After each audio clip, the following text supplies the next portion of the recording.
Hello everybody, welcome to week 7 of the course. Halfway through this week we'll be at the midterm of the semester, which is pretty crazy. Things have been going pretty fast. So next week, I believe, is the midterm exam. I'm going to post a midterm study guide. It won't be anything, question by question, but it'll give you sort of a broad an overview of the broad topics that you need to look at, like how the Constitution was created, federalism, the distinction between the Federalists and the Anti-Federalists, America as a divided society, the role of the media in politics, topics like that. Also, I want you to look at the quizzes, make sure that you're familiar with the readings. You don't need to go back and read everything word by word, but just make sure that you're aware of the major points that the author is trying to make in the articles that have been assigned. So I get that study guide up this week, probably on Wednesday or so.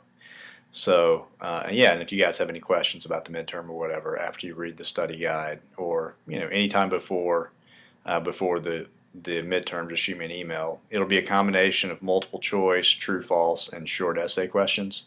Short essay, 2 paragraphs, something like that. So yeah, if you guys have any questions on that, let me know. So last week we examined the role that the media plays in politics, and we did it by looking at sort of 2 contrasting articles. One was the story of Monica Lewinsky, and what Monica Lewinsky can tell us about public opinion in politics. And the second was the Fallows article about why America hates the media. So in the Lewinsky piece, it opens up, and he examines sort of this phenomenon of what happened during Bill Clinton's scandal, where he had an affair, or he had an alleged affair with Monica Lewinsky, who was a political intern. And he conducted a study, and he said it's interesting. He said, the first 2 days after this scandal, came to the media, his approval rating was already very high, because things were, and that's something important to remember, things were going very well in the United States at that time. The economy was booming. We were in a state of peace. People had jobs. Things were much more stable than they are right now. So Clinton's approval rating was very high, and it did take a dip, I think around 7 points in the 2 days following. So it went from like 62, 63 to 55, 54, something like that, after the Lewinsky scandal. And during that time, the media coverage was very negative for Clinton. But he said after that point, the coverage started to sort of even out, right? But 10 days later, 10 days after the scandal had come out, Clinton's approval ratings were actually higher than they were 10 days before, when the scandal actually came out. So he's trying to make sense of, this. So the first thing he's talking about is this idea of how media shapes public opinion. And he surmises, because, it's true that Clinton's approval rating went down when the scandal came out through the media. So in that way, it did seem to affect public opinion. But after that point, it was balanced, right? Media coverage was balanced. So if that being the case, then that would mean that if it had that strong an effect on public opinion, then Clinton's approval ratings should have, stayed about constant from where they were. But actually, because Clinton's approval rating actually went up, he sort of questions this correlation between media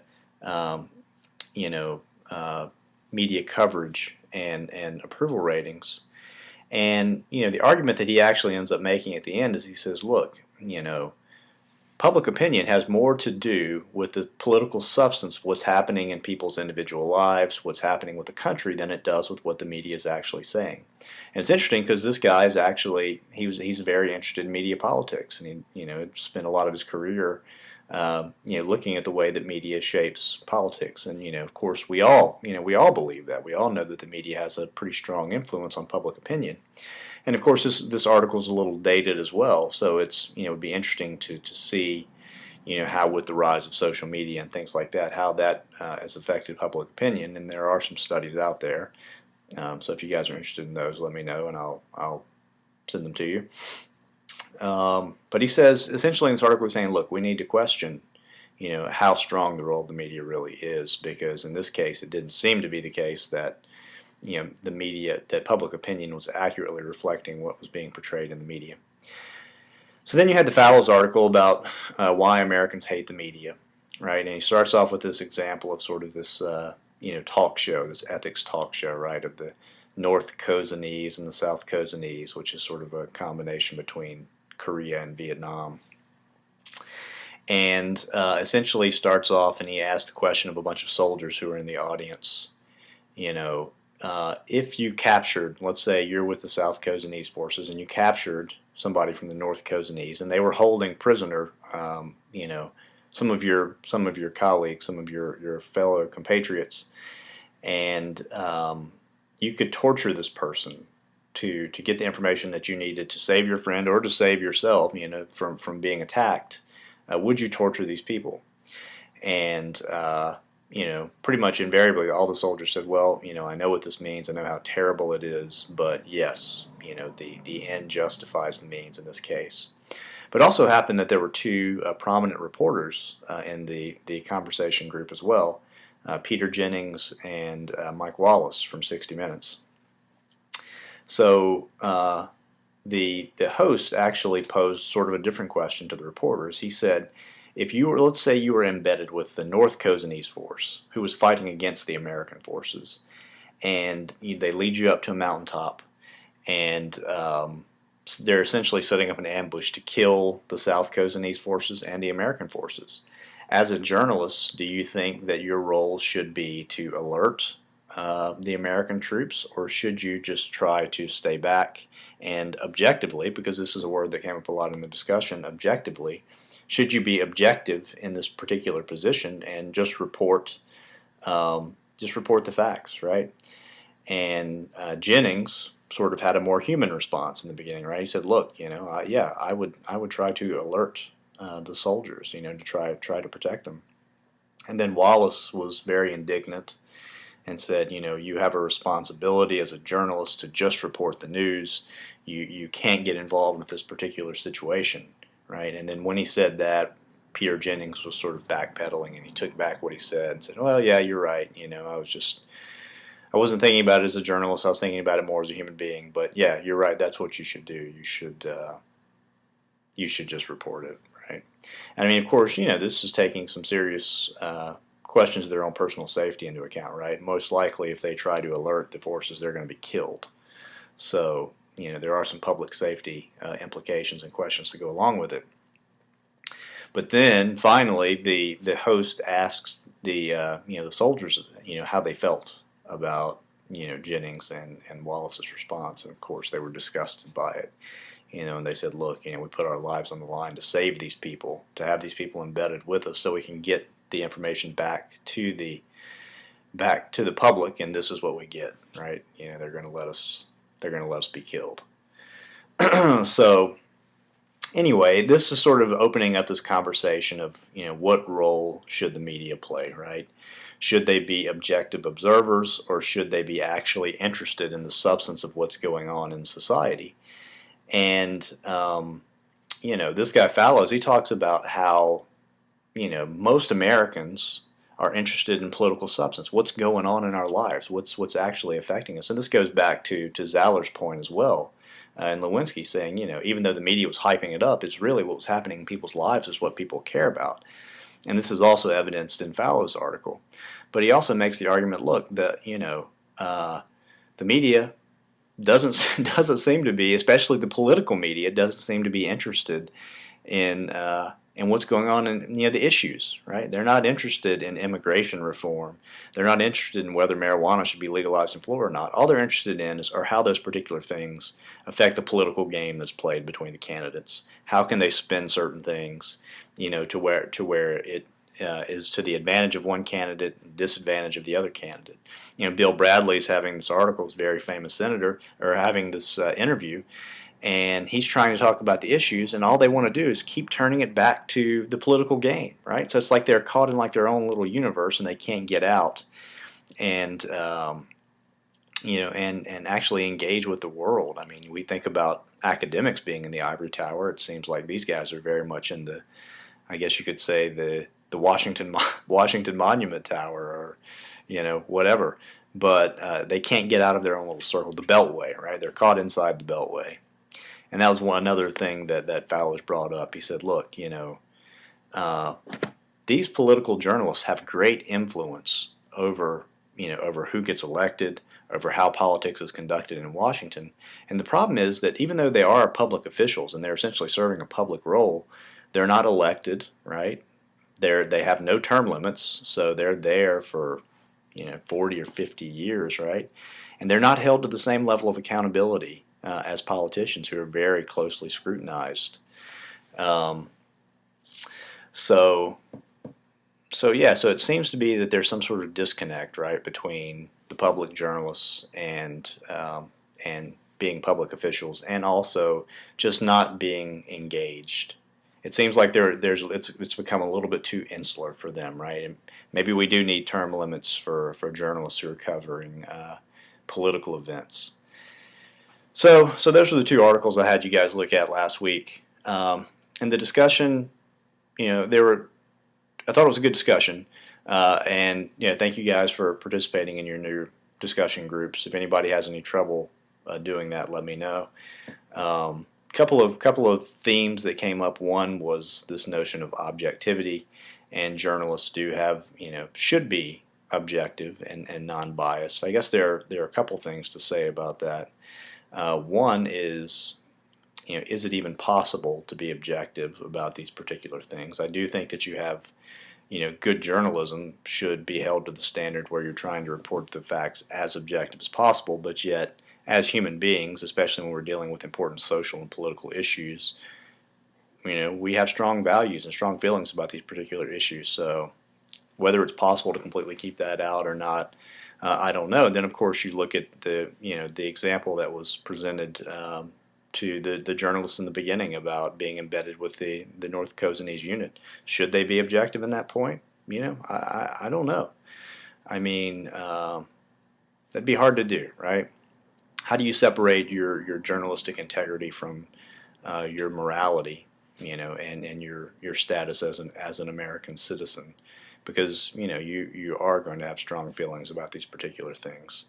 Another point that was brought up was sort of the notion of free speech and the freedom of the press, right? And how this sort of leads to all these conflicting views that we hear, because it can be misleading, because certain broadcast agencies, certain media outlets, CNN, Fox News, things like that, have an agenda, and we all know they do, right? We all understand the fact that these major networks are controlled by major corporations, and major corporations have, they're not out to necessarily increase the public good. They're out to increase their profit in their businesses. They're only concerned about the bottom line.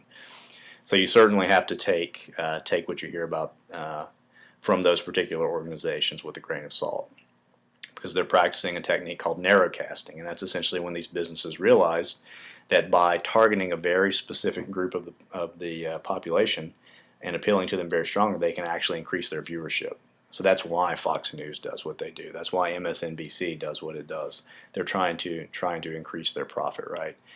But the point I made regarding free speech and freedom of press, well, there are two things. First is that freedom of speech and freedom of the press is limited. They're both constrained by the fact you're free to say what you want to say, you're free to publish what you want to publish, as long as you're not injuring another person, right? So, all the freedoms that we have in the Bill of Rights are not absolute freedoms. They are checked by, as long as you're not harming someone else or harming the public. So, I mean, that's why you have things like libel and slander, right? And it's not okay for you to yell fire in a concert or a crowded movie theater or something like that, or inciting to violence, right? So that's one thing, is that these freedoms are constrained. It's not an ultimate freedom. And the second thing is, ultimately they do, right? They do have freedom of, people do have freedom of speech for the most part, freedom of the press for the most part, right? So at that point, it becomes incumbent on us for two things. First thing is that knowing that there's freedom of the press, knowing that there's freedom of speech, knowing that there's bias because these media outlets are corporatized, it places a greater obligation on us as citizens to actually validate the information that we're getting, right? And the second thing is that how do we actually go about finding an objective source of knowledge, right? I mean, is it just do you just go to different conflicting organizations and try to get somewhere in the middle? Is there one particular group that you really want to focus on? Maybe it's PBS, NPR. And then the question becomes, this was another really interesting point that I thought of. When you think of the word media, essentially it's related to the word medium, right? So it's in between, right? The media is between the policymakers and between the citizens. At least the political media in that case, right? And it often tends to be the case that the people themselves, on the public, are the ones who are receiving the information through the medium from the top down, right? It's a top down thing. It's the people are being informed of what the policymakers are doing, what is actually happening at the national level. One student posed the point, why is it not the case that the media is not going the other way? Why is it not the media is actually coming up from the people themselves to the policymakers to inform their policies? And of course, we saw even in another article that policymakers simply do not rely on public opinion when it comes to making policies, right? They're using their own political judgment.